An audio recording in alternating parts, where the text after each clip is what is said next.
Hi hello నమస్తే welcome to our channel. This is Shaurya. So ఈ రోజు మనతో పాటు శేఖర్ భాష గారు ఉన్నారు. కాస్టింగ్ కౌచ్ అనేది అసలు నిజంగానే ఉందా అనే వాదన చాలా ఇయర్స్ గా కూడా వినిపిస్తుంది. ఇది ఒక సినీ ఇండస్ట్రీలోనే కాదు, ఇతర ఇండస్ట్రీలోనే అనేక పరిశ్రమల్లోని పనిచేసే చోట ఆఫీసెస్ లో కూడా దీన్ని ఎదుర్కొంటున్నారు అని చెప్పేసి మహిళలు ఎప్పటికప్పుడు కూడా ఆరోపిస్తూ ఉన్నారు. అలాగే కొంతమంది పురుషుల మీద కూడా ఇది జరుగుతోంది అని అంటున్నారు. అసలు రియాలిటీగా ఇది ఉందా లేదా? అలాగే ఈ రోజు చిరంజీవి గారు కొన్ని ఒక సక్సెస్ఫుల్ మీట్ లో వ్యాఖ్యలు చేశారు. అవి కొంతమంది తీసుకోగలుగుతున్నారు, కొంతమంది తీసుకోలేకపోతున్నారు. So what is the truth అనేది ఒకసారి భాష గారితో మాట్లాడదాం. Hi sir. ఏమో. ఏంటి సార్ ఏమంటారు మీరు? అంటే కాస్టింగ్ కౌచ్ అనేది గతంలో కూడా చాలా వాదనలు వినిపించినాయి. అంటే మెయిన్లీ కాస్టింగ్ కౌచ్ అనగానే శ్రీరెడ్డి గుర్తొస్తారు అందరికీ. ఒక పెద్ద పోరాటమే చేసింది ఆమె. మీరు అది కాస్టింగ్ కోచ్ అగెనిస్ట్ గా కాదు, కాస్టింగ్ కోచ్ చేయించుకొని తర్వాత నాకు రోల్ ఇవ్వలేదు. అసలు కాస్టింగ్ కోచ్ వద్దు అని పోరాటం చేయడం కాదు, రోల్ ఇవ్వలేదు. అది కాస్టింగ్ కౌచ్ అనేది ఉంది అని చెప్పేసి, జరుగుతుంది అని చెప్పేసి అన్నదా. ప్రాసిక్యూషన్ ఉందా లేదా అంటే అవును, అది ఉంది. అది ఎలా ఉందో ఇది కూడా అలాగే ఉంది. సో వాడు ఎవడన్నా సరే వీటి తర్వాత డబ్బులు ఇవ్వలేదు అని చెప్పి ఈవిడికి గగ్గోలు పెడితే ఎలా ఉంటుందో, అది ప్రాసిక్యూషన్ కి అగెనిస్ట్ గా ఇది కాదు. నా డబ్బులు నాకు ఇప్పించండి, నన్ను వాడుకుని డబ్బులు ఇవ్వలేదు అని చెప్పి పెట్టే కేసు ఏదైతే ఉందో అది ఈవిడ చేసిన పోరాటం. అంతే తప్ప నన్ను హీరోయిన్ చేస్తానని చెప్పి నన్ను వాడుకున్నాడు, నాకు ఆ హీరోయిన్ చేయలేదు, నాకు హీరోయిన్ ఇస్తే ఓకే. అదే పోరాటం. అసలు ఎవడు కూడా ఇలా ఇండిసెంట్ గా బిహేవ్ చేయకూడదు. రీసెంట్ గా లైమ్ లైట్ లో ఉన్న సదరు యాంకర్ కమ్ యాక్టర్ ఆవిడ ఒక ఇంటర్వ్యూ చేశారు.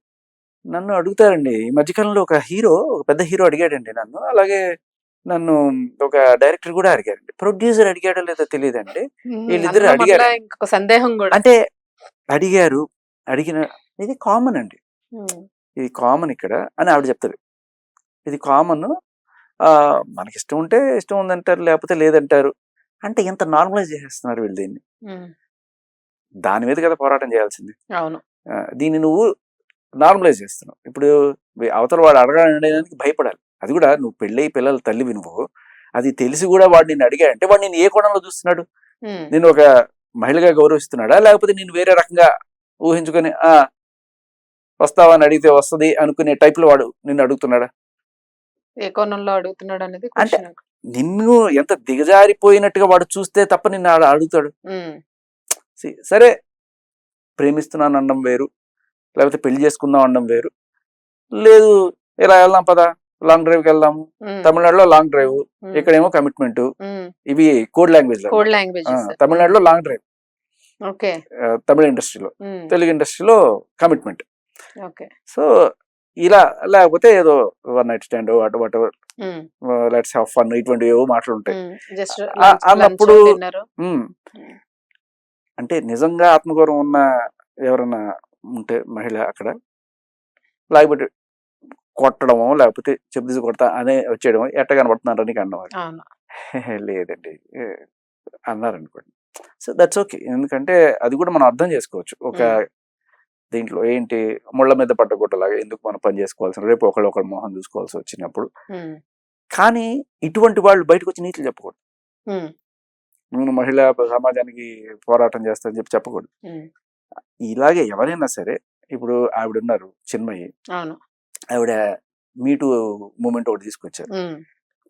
ఆవిడ ఎవరో ఇలా ఇండిసెంట్ గా ఒక లిరిక్ రైటర్ వైరముత్తు గారు ఏదో అడిగారని చెప్పి ఆయన మీద ఆరోపణ చేశారు. ఆరోపణ చేసినప్పుడు కనీసం పోలీస్ కంప్లైంట్ అయినా ఇచ్చారా? ఇలా ఈవిడ దగ్గర 100 మంది చేశారు చెప్పి కనీసం ఒక పోలీస్ కంప్లైంట్ అయినా ఇచ్చారు. అంటే సార్ ఇలా చేశారు అంటే అది కూడా ఒక హైప్ కోసం చెప్పుకోవడమా, లేకపోతే ఏంటి? అది నేను చెప్పలేను. కానీ ఒకవేళ నిజంగా నీకు ఈ సమస్య మీద చిత్తశుద్ధి ఉండి పోరాడాలంటే కనీసం వెళ్ళి పోలీస్ కంప్లైంట్ ఇచ్చావా, ఇలా జరిగింది, ఇలా అడుగుతున్నారు అని చెప్పి. ఆధారాలు లేకపోయినా పర్లా, కనీసం పోలీస్ కంప్లైంట్. ఇవాళ రేపట్లో ఎట్లా ఉందంటే పోలీస్ సిస్టము, ఆధారాలు కావాలంటే తర్వాత, ఫస్ట్ అయితే కేసు అవుతుంది, తర్వాత విషయం తర్వాత. ఇది చేయడం మానేసి చాలా మంది ఉన్నవాళ్ళు ఇక్కడ ఇలా కొంతమంది అడిగినప్పుడు నిజంగా నిన్ను అవమానించినట్టు. ఇప్పుడు సరే నువ్వు పెళ్లి కాని అమ్మాయి అనుకో, ఎవరైనా అడిగారంటే సరే వెళ్దాం లాంగ్ డ్రైవ్కి వెళ్దాం ఇట్లా అడిగినప్పుడు సరే మేబీ దాంట్లో వాళ్ళు they will get to know each other. అవతల పక్క వాడు కూడా పెళ్లి కాని వాడు అయ్యి ఉంటే, ఒకవేళ పెళ్ళైన డైరెక్టర్ పెళ్ళైన హీరోను నిన్ను అడిగాయంటే దాని అర్థం ఏంటి, వేరే రకంగా నేను అనుకున్నాడు.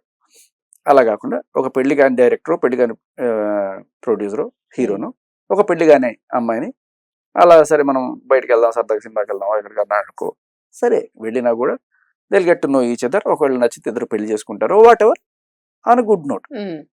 ఒక పెళ్ళైన హీరో కానీ లేకపోతే ఈవిడికైనా సరే పెళ్ళి అంటే ఇలా అడగడం అనేది ఖచ్చితంగా ఒక ఇండీసెంట్ ప్రపోజల్. చాలా చిల్లరగా అవతల వాళ్ళని చూసినట్టు. అవును, నీ మీద వాళ్ళకున్న ఒపీనియన్ ఏంటంటే నువ్వు అది అవును, అలా డిసైడ్ అవ్వచ్చు. అది నిన్ను డైరెక్ట్ గా ఎవరన్నా ఇదే మాట అంటే నువ్వు ఎంత హర్ట్ అవుతావో, అది డైరెక్ట్ వస్తావని అడిగినట్టే కదా. అంతే అంతే, ఎంత చిల్లర అది. అవును, నాకు తెలిసిన అమ్మాయిలమ్మ కొంతమంది ఇండస్ట్రీలో చాలా అందగత్తెలు, వాళ్ళు అంటే ఒక కొన్ని ఆడిషన్స్కి వెళ్ళినప్పుడు కమిట్మెంట్ ఇట్లాంటి మాటలు మాట్లాడినప్పుడు అక్కడ ఆన్ ద స్పాట్ ఆవిడ చెప్పు తీసుకు కొడతా అని చెప్పి వచ్చింది. ఓకే, మీరు చూసారు అట్లాంటి సన్నివేశాలు? తను చెప్పింది నాకు, నేను చూడలే. ఓకే, వాళ్ళు చెప్పింది అమ్మాయి డైరెక్ట్ గా అమ్మాయి చెప్పింది నాకు. రెస్పెక్ట్ అటెండ్ వాళ్ళకి, నిజం చెప్తున్నాను కదా, హ్యాట్స్ ఆఫ్. అలా ఉండాలి. చిరంజీవి గారు కూడా చెప్పేది అదే, ఇలా ఉండండి, ప్రొఫెషనల్ గా ఉండండి. ఎవడన్నా అడగాలంటే ఫస్ట్ భయం వేయాలి. అవును, కానీ వీళ్ళకి ఏంటంటే ఇటువంటి వాళ్ళు ఎవరైతే ఉన్నారో, లేదులేండి సార్ ఇప్పుడు కాదు సార్, లేదు సార్ నేను కొంచెం బిజీ, అంటే వీళ్ళకి అవకాశం కావాలి అట్లా అని. ఇటువంటి వాళ్ళు ఎవరైతే ఉంటారో దీన్ని తప్పు కాదు అన్న కోణంలో తీసుకెళ్లే వాళ్ళు మహిళలు ఎవరైతే ఉంటారో వాళ్ళ వల్ల ఈ వీళ్ళకి ధైర్యం వస్తుంది. అవును, వీళ్ళు అడుగుతారు. నిజమైన అమ్మాయిలు ఎవరైతే నికార్సైన అమ్మాయిలు ఉంటారో వాళ్ళు ఇటువంటి ప్రాబ్లమ్స్ ఫేస్ చేయడానికి కారణం ఏంటంటే వాళ్ళు ఒక రాయేస్తారు, వీళ్ళు అంటారు. వీళ్ళు కొంతమంది అడిగితే కాదనకుండా అనే వాళ్ళు, అడిగితే వెళ్లేవాళ్ళు, లేకపోతే అడగకుండా మేమే వస్తాం అని చెప్పి వెళ్లేవాళ్ళు, 3 రకాలుగా ఉంటారు. అలా కాకుండా మిరపకాయలాగా అడిగిన వెంటనే లెఫ్ట్ అండ్ రైట్ ఇచ్చి వచ్చేసేవాళ్ళు ఉంటారు. వీళ్ళకి ఎందుకు ప్రాబ్లం వస్తుందంటే వీళ్ళ వల్లే వస్తుంది, క్లియర్ కట్. లేకపోతే మామూలుగా ఒక మామూలు మగాడికి ఇట్లా డైరెక్ట్ గా వెళ్ళి ఒక అమ్మాయిని వస్తావా అని అడిగేంత ధైర్యం ఎవరికి ఉంటుంది? చెప్పు తీసుకొడతారు ఎవరైనా. ఇట్లాంటి వీళ్ళు రుచి చూసారు కాబట్టి ఈ ఇండస్ట్రీలో ఇదంతా కామన్ అండి 4 సార్లు చెప్పి నార్మలైజ్ చేసేయడం వల్ల నిజంగా ఎవరైనా వద్దాం అనుకుంటుంటే వాళ్ళకి ఇబ్బంది జరుగుతుంది. ఈ పాపం వీళ్ళదంతా వీళ్ళది కూడా అంతే. వీళ్ళు చిరంజీవి గారు చెప్పిన అబ్సల్యూట్ వాస్తవం. ప్రొఫెషనల్ గా నీ బిహేవియర్ ని బట్టి ఎవడు నీ దగ్గర రాడు. నువ్వే కొంచెం ఆ టైప్ లో బిహేవ్ చేయడమో లేకపోతే ఆ టైప్ లో డ్రెస్సింగ్ దీనివల్ల కొన్నిసార్లు వాళ్ళని ఆ రకంగా అడిగేట్టు చేస్తుంది. ఆయన చెప్పిన మాట నిజంగా అర్థం చేసుకోవాలి. మళ్ళీ చాలా క్లియర్ కట్ గా నీ బిహేవియరే అది అట్రాక్ట్ చేస్తుంది. చాలా సార్లు ధైర్యం చేయరు. అమ్మో ఈవెంట్ మనం అడగలేము ఇటువంటి అనుకుంటా. చాలా మంది అంటే మనకి ఇండస్ట్రీలో చూసుకుంటే మనం భానుమతి గారిని తీసుకుంటాం, చాలా స్ట్రిక్ట్ ఉంటారు ఆవిడ, అసలు లెజెండ్ అని చెప్పేసి. సో ఈ విషయంలోనే చాలా స్ట్రాంగ్ అని చెప్పేసి. ఈ మధ్య కాలంలో మనకి కాస్టింగ్ కౌచ్ గురించి వచ్చిన తర్వాత చాలా మంది హీరోయిన్స్ లైక్ కామని గారు కానివ్వండి, తర్వాత మనకి విజయలక్ష్మి గారు, విజయలలిత గారు ఉన్నారు. ఆవిడైతే డైరెక్ట్ గా ఒప్పేసుకున్నారు కూడా, జరిగినాయి ఇట్లా ఛాన్సెస్ వచ్చినాయి, తప్పలేదు, మేము చేయాల్సి వచ్చింది అని ఆవిడ కూడా నెంబర్ ఆఫ్ మూవీస్ లో చేశారు. సో అంటే కాస్టింగ్ కౌచ్ అనేది ఉంది, జరుగుతుంది. బట్ మీరు చెప్పేది ఏంటంటే స్టాండర్డ్ గా సాలిడ్ చేయమన్నాడమ్మా. అడిగినప్పుడు లెఫ్ట్ అండ్ రైట్ ఇచ్చేసి బయటకు వచ్చి మీడియాలో పేరు కూడా చెప్పేసేయండి. అది మీరు చెప్పింది వ్యాలిడ్ పాయింట్. దానికి ధైర్యం చేయగలిగి ఒక ఎవిడెన్స్ పెట్టుకున్నారు అనుకోండి, ఇంకొకసారి ఇలా అడిగే ఛాన్స్ అయితే ఉంది. వీళ్ళందరూ ఎప్పుడు చేస్తారు తెలుసా? వాళ్ళ కెరీర్లు అయిపోయి అంతా ఇంకా మనకి పెద్ద ఆఫర్లు రావట్లేదు అనుకున్నప్పుడు కొంతమంది వచ్చి ఇదిగో వాడు ఆ టైంలో 10 ఏళ్ల క్రితం వాడు అలా చేశాడు, 20 ఏళ్ల క్రితం వీడు అలా చేశాడు, ఆ రోజు చెప్పు.